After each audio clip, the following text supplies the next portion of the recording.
జ్యోతి ఏంటదినా? తను వర్ష. అవును కదా. ఏం వర్ష, అంతే కదా? తన కూతురు వచ్చేస్తుంది కదా. అవునత్తయ్య, వచ్చేస్తుంది. శారద బలంగా కోరుకుంటోంది కదా, ఖచ్చితంగా వచ్చే తీరుతుంది.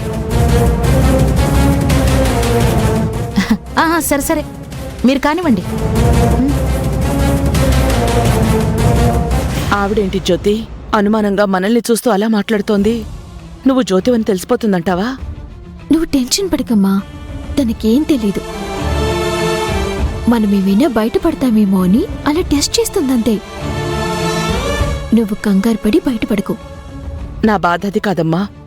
ఇప్పుడు కాకపోతే తర్వాతైనా నువ్వు జ్యోతివని తెలుస్తుంది. నా మీద కోపంతో నిన్నెక్కడ టార్చర్ పెడుతుందనే నా భయం. అలా ఏం అవ్వదమ్మా. ముందు వర్ష పని పూర్తి కానివ్వు, ఆ విషయాలన్నీ తర్వాత చూసుకుందాం.